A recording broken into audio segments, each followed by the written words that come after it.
They sold her on a Tuesday, between the weighing of dry goods and the settling of a bar tab.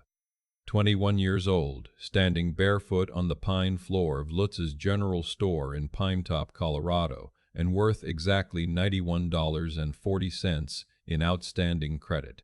She knew the number because old Lutz had circled it twice in red pencil on the account page, right next to her father's illegible signature. The town gave her a month before she'd crawl back down the pass with frostbitten hands and a shattered mind.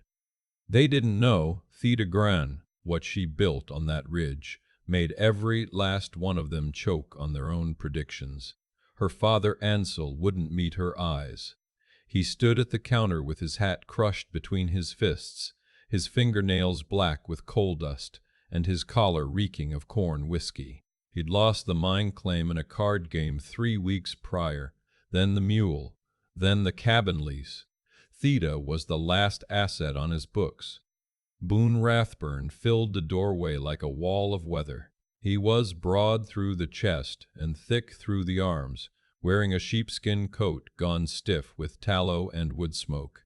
His boots were caked in red clay. His dark hair hung past his collar, unwashed, and a scar cut a white line through his left eyebrow, pulling the skin tight so he looked permanently skeptical. He didn't speak. He set a leather pouch on the counter, and the coins inside made a flat, heavy sound against the wood, the kind of sound that ends conversations. Ansel nodded once, still looking at the floor. "She's a good worker," he mumbled. "Doesn't complain much." Theda's jaw locked so tight her back teeth ached. She gripped the handle of her canvas bag, the one holding 2 dresses, a Bible she'd never read, a sewing kit, and a photograph of her dead mother pressed inside a tin. She did not cry. Crying required believing someone in that room cared enough to stop. Boone turned those hard, slate-colored eyes on her. They weren't cruel. They were simply empty, the eyes of a man who had stopped expecting anything from the world a long time ago. He jerked his chin toward the door. She walked out ahead of him. The afternoon sun hit her face, and the boardwalk of Pinetop stretched out in both directions, every window occupied by a watching face. Mrs. Fanning from the dress shop pressed her nose against the glass, her expression hovering between pity and something uglier. 2 men leaning against the hitching rail outside the assay office exchanged coins, wagering on her return date.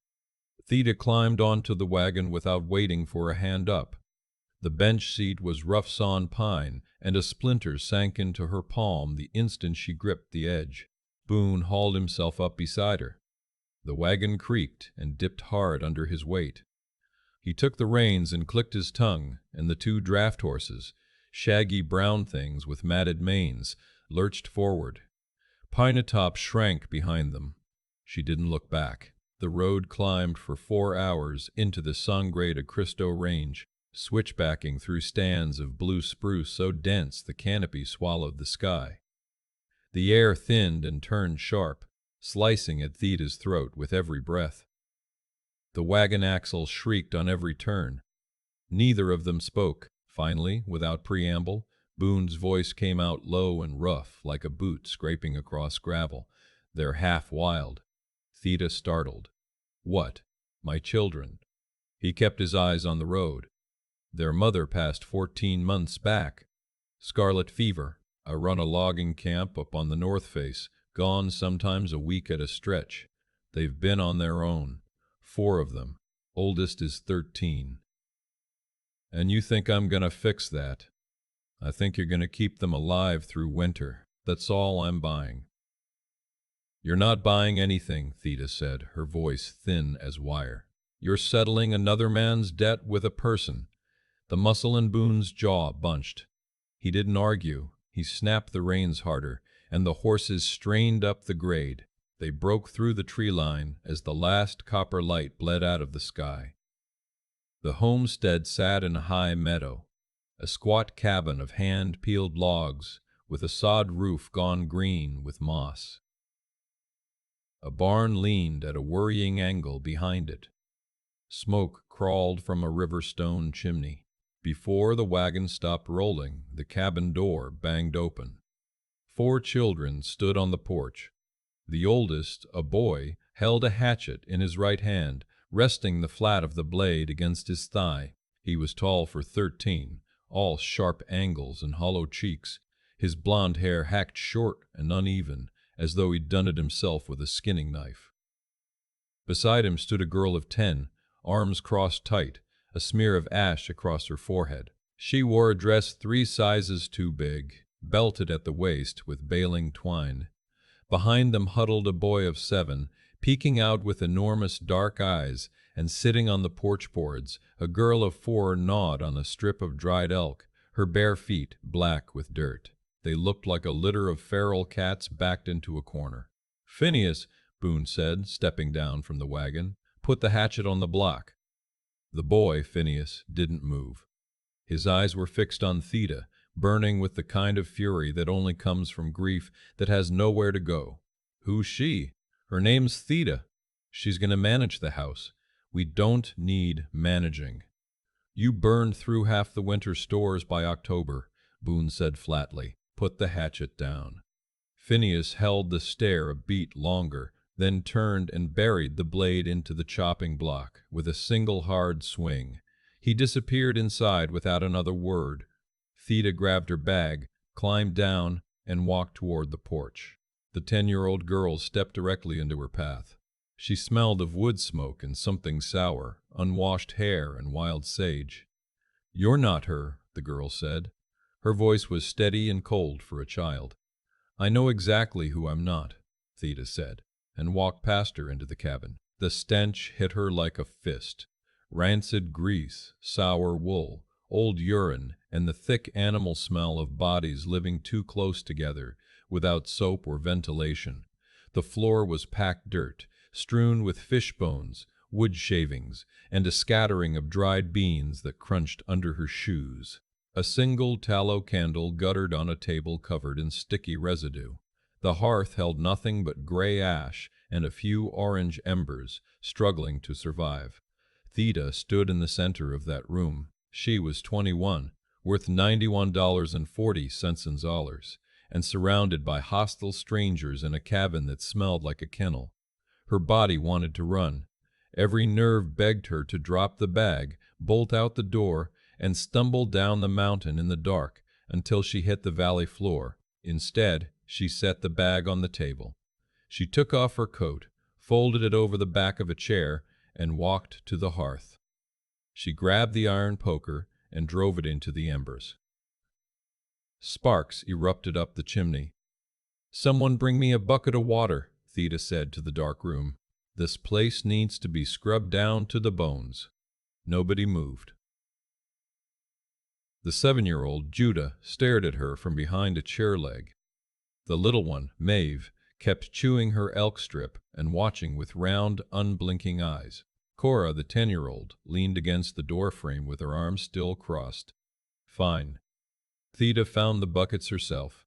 The first 5 days nearly broke her body in half. Boone left before dawn each morning, vanishing into the timber with his horse and his axes, leaving nothing behind but a stack of split wood and a silence so thick it pressed against Theda's eardrums. The spring was 200 yards downhill over a slope of loose shale that shifted and clattered under her boots.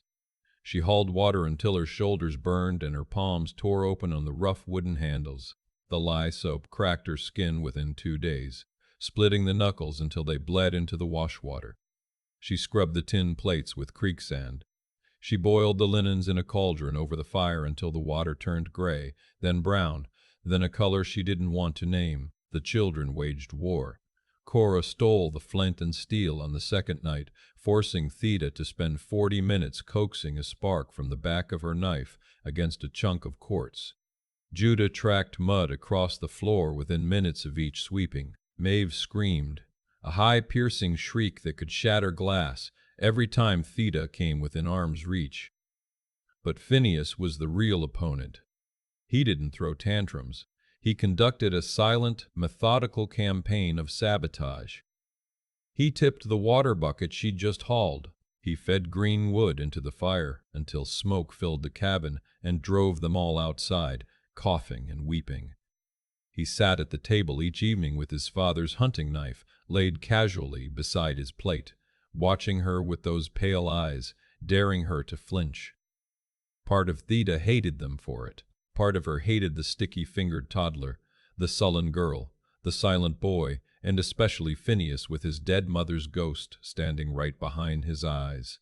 She hated the filth, the cold, the endless hauling and scrubbing and burning. She hated her father for trading her away like a lame horse.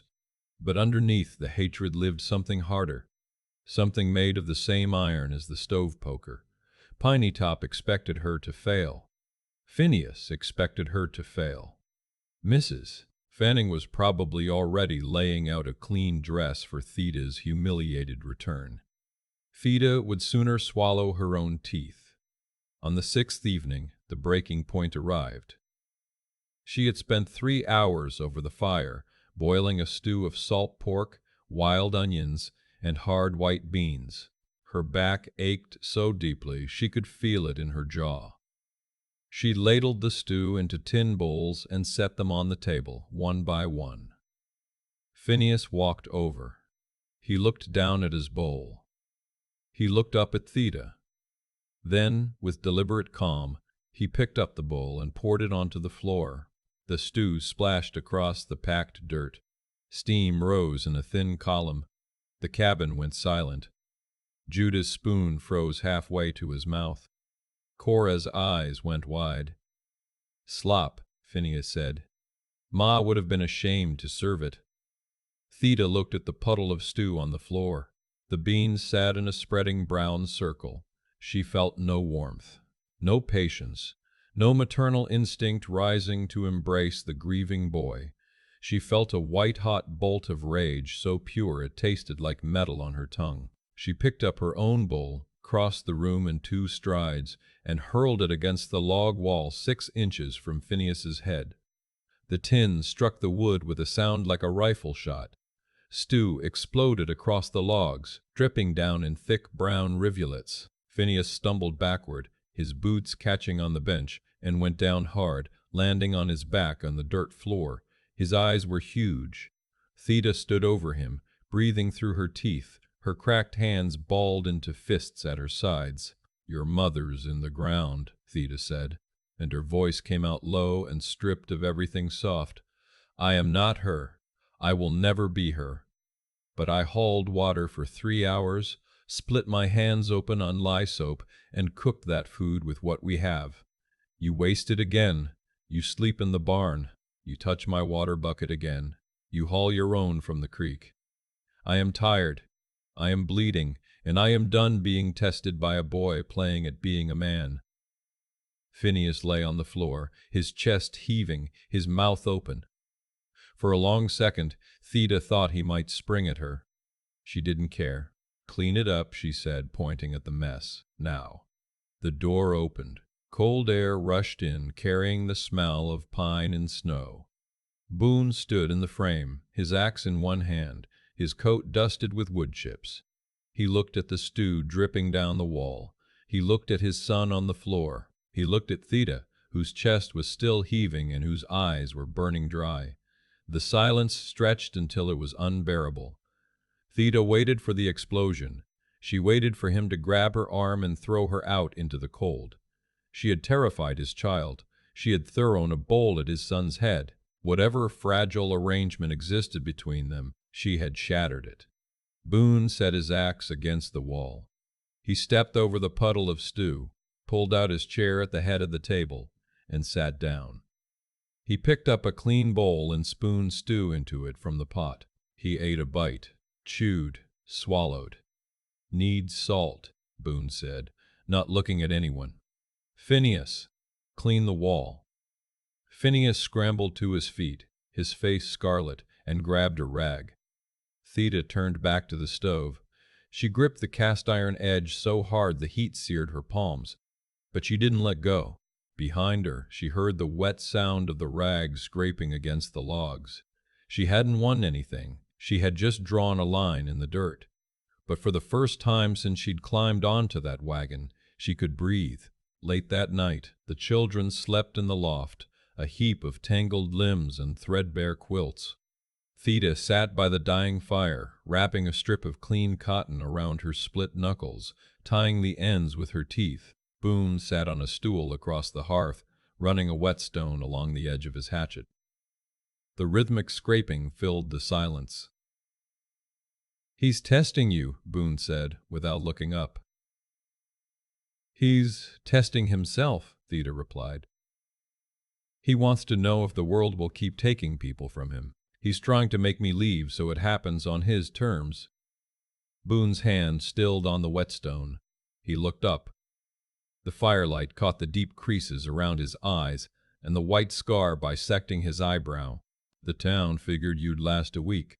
"The town doesn't know the first thing about me. Then what do you want me to know?" Theda leaned back, her spine cracked audibly. "I want you to know that my father drank away everything my mother left me and sold me to settle a tab at the Lucky Dollar. I didn't come up this mountain because I wanted to. I came because there's nothing below it for me. But I don't quit, Mr. Rathburn. Not for your son, not for the cold, and not for you." Boone studied her. It wasn't the look of a man appraising a horse. It was heavier than that, slower, as though he was seeing something he hadn't expected to find. "Boone," he said quietly. "What?" "If you're staying." He returned the whetstone to the blade. "You've earned the name." He stood, ducking under the low beam, and walked toward the back room where he slept. At the doorway he paused, looking back over his shoulder. "You got iron in you, Theda. Don't let this mountain grind it out." He closed the door. Theda sat alone, listening to the wind shake the logs. She brought her bandaged hands to her face and breathed in the smell of wood ash, lye, and dried blood. It wasn't a home.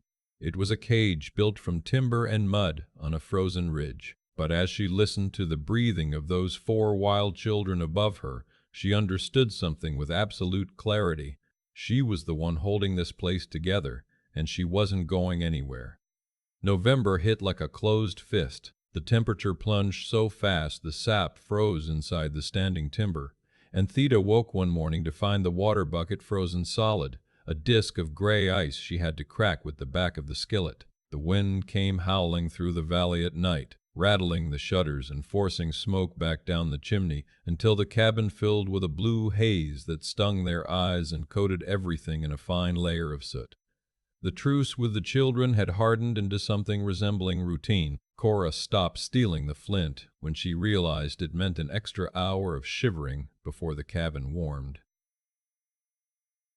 Judah began stacking kindling by the hearth without being asked, small bundles of dry pine twigs arranged with surprising care. Maeve still flinched when Theda reached for her, but she'd stopped screaming and had taken to following Theda around the cabin at a distance of exactly 4 feet, watching everything she did with those enormous dark eyes. Phineas gave nothing. He obeyed, but he did it with his jaw locked and his eyes hard, performing every task like a soldier following orders from an officer he despised. Theda didn't push. She understood the math. Trust was a debt that could only be paid in time, and she hadn't earned enough yet. Then the fever came. Boone was 5 days into the high timber, pushing to bring down one last load of cordwood before the first real blizzard sealed the pass. Theda was stretching the last cup of cornmeal into porridge when she heard it, a cough from the loft, so thick and wet it sounded like canvas tearing. She dropped the wooden spoon. She climbed the ladder, her knees aching from the cold. Maeve was curled into a tight knot under a pile of blankets, shivering so violently the boards beneath her vibrated. Her skin was white as candle wax, except for 2 bright red patches burning high on her cheeks. Her lips had a blue tinge. Every breath was a fight, a shallow, rattling wheeze that sounded like stones grinding inside her small chest. Phineas was already beside her. He looked up when Theda's head cleared the loft floor, and every ounce of hostility was gone. His face was the face of a 13-year-old boy watching his nightmare return. It's the same, Phineas said, and his voice cracked wide open. The sound. It's the same sound Ma made before. Bring her down to the fire, Theda said.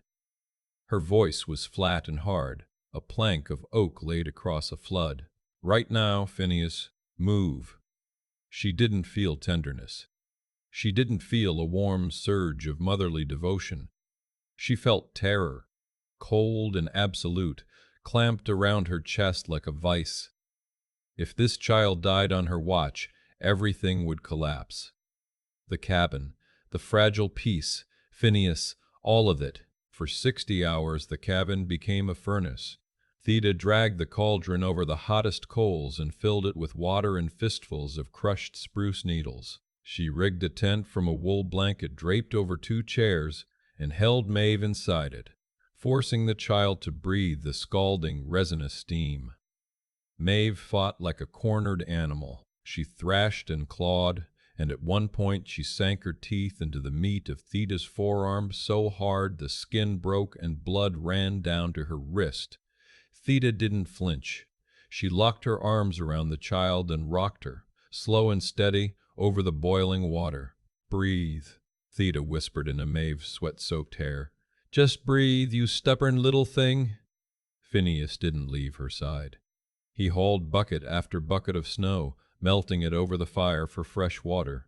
He kept the flames roaring until the chimney stones were too hot to touch. He watched Theda grind dried willow bark between 2 flat rocks, mixing the bitter powder with a scrape of honey from the last jar, and he held Maeve's head while Theda spooned the mixture down the child's swollen throat. Cora kept Judah calm and fed, moving quietly through the cabin like a small ghost, heating broth, folding rags, appearing at Theda's elbow with a fresh cup of water before she had to ask. On the second night, Maeve's breathing turned so shallow that Theda pressed her ear against the child's chest and heard nothing for a full, sickening second. She squeezed her eyes shut, held her own breath, and then felt it, a faint flutter, a tiny expansion of ribs. Don't you dare, Theda said through clenched teeth. Don't you dare quit on me. She forced more steam, more willow bark. She rubbed rendered tallow on Maeve's chest, the sharp smell of sheep fat filling the cabin. She sang, badly and off-key, the only song she could remember, an old hymn her mother used to hum while kneading bread. She sang it over and over until the words lost meaning and became just sound, a rope thrown into the dark. Near midnight on the third day, the door opened. Boone came in on a gust of frozen air, snow crusted in his beard, his face raw and red from the wind. He smelled of horse sweat and pine pitch and bone-deep exhaustion. He stopped just inside the threshold. The cabin was suffocatingly hot. Every surface was damp with condensation. The air reeked of camphor, spruce resin, and the sour tang of a sick room. Theda was in the rocking chair beside the hearth. Her hair had come loose from its braid and hung around her face in dark, damp ropes. Her dress was stained with sweat, soot, and a smear of dried blood on her forearm where Maeve had bitten her. Maeve was asleep against Theda's chest. The terrible rattling was gone. In its place was the slow, deep, even rhythm of a sleeping child. Phineas was on the floor at Theda's feet, his head resting against the side of the chair, one hand loosely gripping the hem of her skirt. He was asleep, his face slack and unguarded for the first time since Theda had met him. Cora was curled on the rug beside her brother, one arm thrown across Judah, who was tucked against her like a kitten. Boone stood in the doorway, snow melting off his shoulders, and stared. He pulled off his gloves, the frozen leather cracking in the silence. He walked slowly to the hearth, knelt, and looked at his daughter's face. Her color had returned. Her lips were pink. Her breathing was clean. Then he looked at Theda. She was awake, watching him over the top of Maeve's head. Her eyes were bloodshot, ringed with purple and hard as quartz. Her breathing stopped twice. Theda whispered, her voice a raw scrape. I brought her back both times. Boone reached out. His hand was enormous, rough as sandstone, and ice-cold from the ride. He brushed a strand of hair from Theda's cheek and tucked it behind her ear. The touch was light, barely there, but it sent a jolt through her so sharp she nearly gasped. "Go to sleep, Theda," Boone murmured, his voice so low it was almost lost beneath the crackle of the fire. "I have the watch now." He lifted May from her arms so carefully the child didn't stir, and settled into the chair across the hearth, cradling his daughter against his broad chest. He looked at Phineas sleeping at the foot of Theda's chair, and something moved across his face, not a smile, but a fracture in the granite. Theda's arms felt weightless, empty. She looked at the man across the fire, holding his daughter the way a person holds something they almost lost, and she understood that a line had been crossed. She wasn't a debt settlement anymore. She was the wall between these children and the dark, and Boone Rathburn knew it. She closed her eyes. April turned the mountain into a river. Snowmelt roared down every gully and draw, turning the meadow into a sucking bog of red clay. The cabin had survived. They were lean, their clothes patched and repatched, the pantry scraped bare, but every one of them was breathing. Theda stood at the wash basin one morning and caught her reflection in the small square of mirror tacked above it. She barely recognized herself. Her face was thinner, harder at the angles. Her hands were scarred and swollen at the knuckles, cross-hatched with white lines from knife slips and lie burns. She wasn't the girl who'd stood barefoot on Lutz's floor 7 months ago. That girl had been erased. What remained was something denser, tempered, like iron that had been heated and hammered and cooled. "We go to town today," Boone said from the table, oiling the hinges of a trap. "Flour's gone. Salt's gone." Theda dried her hands on her apron and said nothing, but she felt something shift in her sternum, a low hum of anticipation that had nothing to do with flour. The wagon ride down was different. Phineas sat in the back, whittling a stick with his father's old knife, flicking the shavings over the side. Cora sat beside him, braiding Maeve's hair with surprising gentleness, her fingers quick and practiced. Judah dangled his legs off the tailgate, humming tunelessly. Boone drove, silent as always, but something had changed in the space between him and Theda on the bench seat. It was smaller, warmer. When the wagon hit a rut and her shoulder jolted into his arm, neither of them moved apart. She let herself lean into the solid warmth of him, and he shifted his weight just slightly toward her, an adjustment so small anyone watching would have missed it. Pinetop materialized out of the valley haze, the same collection of false front buildings and muddy boardwalks. But as the draft horses pulled the wagon down the main street, the town went quiet. Men on the porch of the Lucky Dollar lowered their pipes. A woman sweeping the boardwalk stopped mid-stroke, the broom handle frozen in her hands.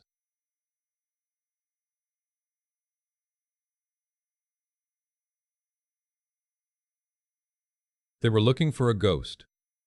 They expected Boone Rathburn to roll in with a broken, hollow-eyed wreck begging to be sent back to her father. Or they expected him to come alone, offering a vague story about a girl who wandered off into the snow. Instead, Boone stopped the wagon in front of Litz's general store, set the brake, and reached a hand up for Theda. She took it. His grip was dry and rough and steady. She stepped down, her heavy boots sinking into the spring mud. She wore a canvas coat Boone had cut down to fit her shoulders, her dark hair braided tight and pinned back with a bone comb Cora had given her, shyly, 3 weeks ago. Theda walked up the wooden steps, pushed the glass door open, and the bell chimed overhead. Lutz was behind the counter, measuring ribbon. He looked up, and his mouth fell open. "Well, I'll be damned." Theda Grahn. 60 pounds of flour, Theda said, and her voice carried an edge in it that belonged on a ridgeline, not in a parlor. 15 pounds of salt, 2 gallons of molasses, 4 yards of the brown canvas you keep behind the button jars. The children need new trousers, and I want to see your scale weights before you ring anything. Lutz blinked, his hand still holding the ribbon. He glanced past her to the door where Boone had just walked in, filling the frame, his arms folded across his chest. Your, Lutz hesitated, wiping his hands on his apron. Your father was in here last week, asking after. My name is Theda Rathburn, she said, and the words came out before she'd decided to say them, but the moment they left her mouth she knew they were true. And my father's business is his own. I keep my own accounts now. The silence in the store was total. Mrs. Fanning had materialized near the pickle barrel, pretending to inspect the vinegar, her ears practically turning toward the counter like a cat's. She's a pistol, ain't she? Lutz tried a nervous laugh, looking to Boone for help. Boone stepped forward. He placed his hand on the small of Theda's back, broad and warm and steady through the canvas coat. It was a quiet gesture, but in the charged air of that store it was deafening. Not possession. Partnership. A wall of stone at her back. She runs our ridge, Boone said, his gravelly voice filling the room. Weigh the flour. I'm paying cash. He dropped the heavy leather purse on the counter. It landed with the same dense thud Theda remembered from 7 months ago. But this time the sound didn't settle in her stomach like a stone. It settled in her spine like a column of iron. Lutz scrambled to fill the order. Theda stood at the counter, feeling the steady heat of Boone's hand through her coat. She caught Mrs. Fanning staring from behind the pickle barrel. Theda held the woman's gaze without blinking, then offered a slow, deliberate smile that held no warmth in it at all. Mrs. Fanning looked away first. 20 minutes later, the wagon was loaded. Phineas was already working through a paper sack of peppermint sticks, and he'd given one to each of his siblings without being asked. Maeve sat on Cora's lap, sucking hers with fierce concentration, her bare feet swinging above the wagon bed. Theda climbed onto the bench. Boone settled beside her, taking the reins. He looked at her, and the corner of his mouth twitched beneath his beard, the closest thing to a smile she'd ever seen on his face. You scared him half to death, Boone said, nodding toward the store. He shorts the salt. I've seen his scale weights. The brass one is filed down on the bottom.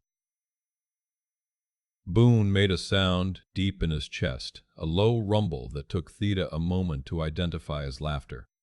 Genuine, surprised laughter, rough as gravel in a creek bed. It was the first time she'd heard him laugh, and it did something strange and warm to the space behind her ribs. He snapped the reins. The horses leaned into their harnesses, and the wagon lurched forward. Pinetop fell away behind them. The road climbed. The air thinned and sharpened. Spruce and pine closed in on both sides, the canopy filtering the sunlight into long gold columns that fell across the trail. Theda leaned back against the seat, breathing in wet canvas, pine resin, leather, and the particular smell of Boone Rathburn, wood smoke, horse, and something underneath that was just him, warm and solid and real. Behind them, Phineas said something to Cora, too quiet to hear, and Cora laughed, a bright, startled sound that rang through the trees like a bell. Maeve shrieked with delight at something Judah was doing with a stick. Boone glanced sideways at Theda. She felt the look without turning her head. Then she felt his hand leave the reins, just for a moment, and find hers on the seat between them. His fingers closed around her scarred, swollen knuckles, rough against rough, callous against callous. He squeezed once, brief and firm, and then returned his hand to the reins. Theda didn't look at him. She looked at the jagged peaks of the Sangre de Cristos rising ahead of them, still white with snow at the summits, and felt the sting of tears for the first time in 7 months. Not grief, not anger, something she didn't have a word for yet. It wasn't a fairy tale. It was blood, dirt, frozen water, and screaming children. It was cracked hands and sleepless nights, and a cabin that would never stop smelling like smoke. But 3 years later, the ridge would have 2 new rooms. A root cellar Phineas helped dig, a daughter with dark hair and slate eyes sleeping in a cradle, Boone built from white pine, and a hand-painted sign nailed above the door that read simply, Rathburn. But that was later. Right now, the wagon climbed, the children laughed behind her, and the man beside her drove the horses toward the high ridge where the air was thin and clean and tasted like cold metal and new beginnings. Theda breathed it in, filling her lungs until they ached. She was exactly where she was supposed to be.